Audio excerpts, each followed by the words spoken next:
শিক্ষার্থীদের কোটা সংস্কার আন্দোলন বা কোটা বিরোধী আন্দোলন একটা জটিল ধাপ অতিক্রম করছে।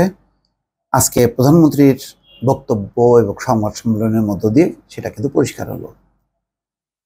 যেমন তিনি দুটি কথা বলেছেন, আদালত থেকে সিদ্ধান্ত না আসা পর্যন্ত আমাদের কিছু করার নেই, এই একটি কথা বলছেন। আরেকটি কথা বলছেন যে বিরক্ত হয়ে কোটা বাদ দিয়েছিলাম, কি হয় দেখার জন্য। এই দুটি বক্তব্যের মধ্য দিয়ে এবং আজকে যারা সংবাদ সম্মেলন প্রত্যক্ষ করেছেন তারা মোটামুটি নিশ্চিত যে প্রধানমন্ত্রীর যেই বডি ল্যাঙ্গুয়েজ তাতে কিন্তু তিনি যে কোটার যে পরিপত্র যার নির্দেশে সরকার ঘোষণা করেছিল বা জারি করেছিল সেটি যে বাতিল হতে সেটি ক্ষুব্ধ না, বরং হাইকোর্ট যে বাতিল করে আবার সেই কোটা ব্যবস্থাটা পুনর্বহাল করেছে তাতে তার একটা স্যাটিসফ্যাকশন সেটা কিন্তু পরিষ্কার ছিল। এই জন্য তিনি আদালতের কথা বলছেন, যে আদালত থেকে সিদ্ধান্ত না আসা পর্যন্ত আমাদের কিছুই করার নেই। বাংলাদেশের আদালত কি সিদ্ধান্ত দিতে পারে সেটা সম্পর্কে মোটামুটি অনেকেই আঁচ করেন। তো সেই কারণেই বলছি যে যেহেতু নির্বাহী বিভাগের প্রধান তিনি, যার কাছে তিনি আবার সংসদ নেত্রী, ছাত্ররা আবার দাবিও করছেন যে সংসদের বিশেষ অধিবেশন ডেকে আইন পাশ করতে হবে।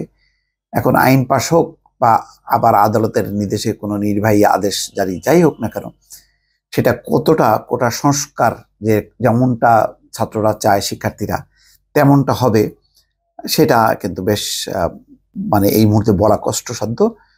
তবে এটি খুব বেশি ইতিবাচক হবে বা আন্দোলনকারীদের পক্ষে যাবে এমনটা মনে করার কোনো কারণ নেই। দর্শক, 2018 সালের কোটা আন্দোলন প্রসঙ্গ টেনে প্রধানমন্ত্রী ও আওয়ামী লীগ সভানেত্রী বলছেন, একবার এই ধরনের আন্দোলন করলো, শুধু আন্দোলন না, আওয়ামী লীগ অফিসে আক্রমণ, মানুষের উপর আঘাত, দেশের জ্ঞানী গুণী আছে ঘরের ভেতরে বসে মিথ্যা অপপ্রচার রেকর্ড করে ছাড়লো, এইগুলো দেখে বিরক্ত হয়ে বললাম ঠিক আছে কোটা বাদই দিলাম।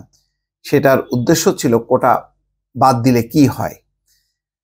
রোববার আজকে তিনি চীন সফর প্রসঙ্গে এই সাংবাদিকদের প্রশ্নের উত্তরে বলছেন। শেখ হাসিনা বলছেন, এখন কি অবস্থা হয়েছে, বেশি দূর যাওয়া লাগবে না। সর্বশেষ বিসিএস এ দেখেন, ফরেন সার্ভিসে 2 জন মেয়ে নিয়োগ পেয়েছে, পুলিশের 4 জন। নারী অধিকারের কথা বলি, সব ধরনের ব্যবস্থা করছি। বঙ্গবন্ধু নারীদের জন্য 10%, মুক্তিযোদ্ধাদের জন্য 30% কোটা রেখেছিলেন। এটি একটা সময় ছিল, এখন তো সেই সময় নেই। অবশ্য প্রধানমন্ত্রী বলছেন, আমরা বলেছিলাম যে কোটা পূর্ণ হবে না, যারা তালিকায় পরবর্তী থাকবে তাদের সেখান থেকে নিয়োগ দেওয়া হবে, সেটাই আমরা শুরু করে দিয়েছিলাম। তারপরে যখন আন্দোলন শুরু হলো সব বন্ধ করলাম। বন্ধ করার পর ফলাফল কি দাঁড়াচ্ছে, আমাদের দেশের নারীরা সচিব, ডিসি, এসপি হবে কোনোদিন ভাবিনি। এমনকি কোথায় পদায়ন ছিল না। আওয়ামী লীগ ক্ষমতা আসার পর প্রথম সেনা, নৌ, বিমান বাহিনীতে নারী নিয়োগ দিয়েছিলাম। প্রশাসনে প্রথম সচিব আমি করি। ডিসি, এসপি, ওসি সহ সকল জায়গায় নারীদের অবস্থা নিশ্চিত করেছি। অর্থনৈতিকভাবে সামনে আনার জন্য কোটা ব্যবস্থা রাখা হয়েছে। সেই সময় যারা আন্দোলন করেছিল সেখানেও নারী ছিল। যারা বলেছিল নারী কোটা চায় না, মেধা দিয়ে চাকরি করবে, সে কি চাকরি পেয়েছে? সে কি বিসিএস পরীক্ষা দিয়েছে?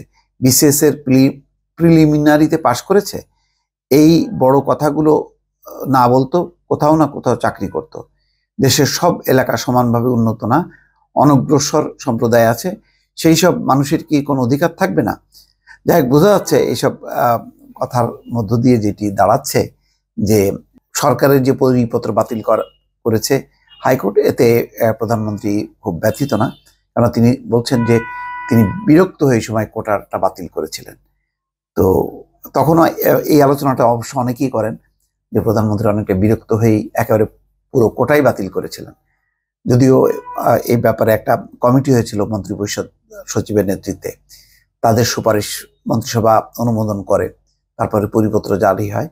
এখন আবার মানে আগের জায়গায় চলে আসলো। এটি আসলে আবার সেই একটা বিরোধপূর্ণ একটা পরিস্থিতি। আদালতের কথা বলা হচ্ছে, আদালত কতখানি কি করবে শেষ পর্যন্ত, এটি নিয়েও অনেকের মধ্যে সংশয় আছে। তো এই সমস্ত সংশয় মধ্যে আন্দোলন কতখানি প্রলম্বিত হবে নাকি আন্দোলন আলোচনার মধ্য দিয়ে স্থিমিত হবে, সেই বিষয়টি এখন দেখার বিষয়। দর্শক, ভালো থাকবেন। আল্লাহ হাফেজ।